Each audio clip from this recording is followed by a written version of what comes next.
Hey everybody. Did you know there are all sorts of ways that we learn information, how to do things? There's all sorts of ways. And, you know, I think the most common one is from hearing it or someone talking about it.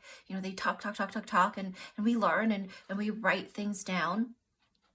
But did you know another way that we learn very deeply, I think more powerfully, is through what we see?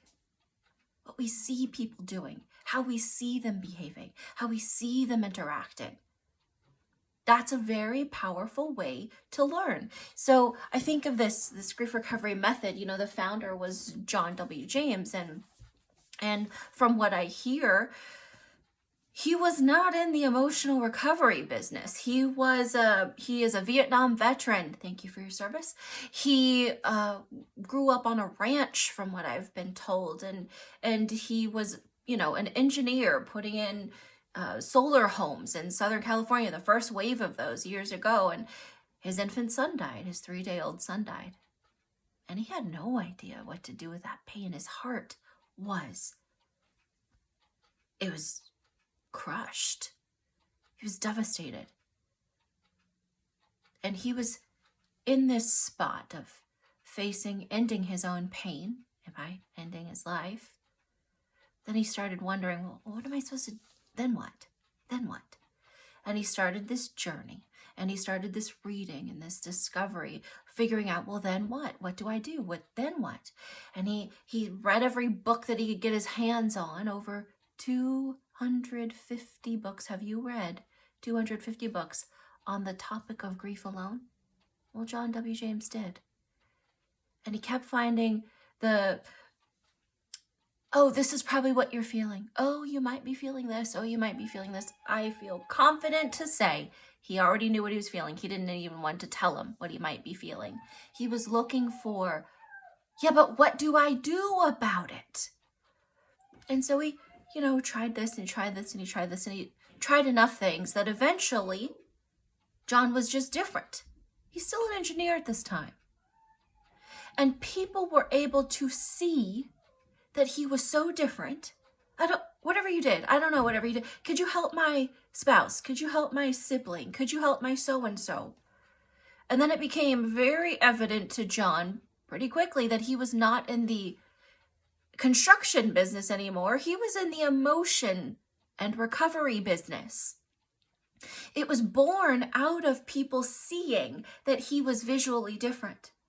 And so I wonder how many of you are wanting your somebody to take this class. But what's going to speak a lot louder to them about why they should take this class is by seeing you be different. You don't have any grief. I know you don't have any grief. That's what I hear a lot. Then just come to learn. Come to learn. Perhaps pick up something new and valuable and correct along the way. And it will create such a different you that people will see that. And that's how they feel safe. You cannot go through people's head to get them to hear you. You need to go through your heart. And to go through their heart means they're going to feel safe. They're going to feel protected. They're going to feel acknowledged and accepted in a different type of way. And it isn't a way that you can prove to them with your fancy words in your mouth. You can't go through the head. They want to see it.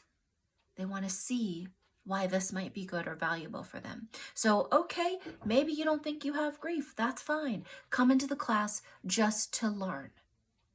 Because when you change your being, you start to change your doing.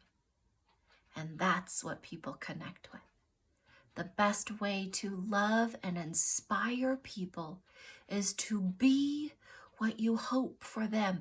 That doesn't mean you have to be specialized and get certified as a grief recovery method specialist, though if you choose to, please go do it. It's great. We need help. But if you just take a class for your personal benefit, I guarantee that's going to speak louder than any billboard, any phone call or text message that you could possibly send them. I love you. Go change you. Bye.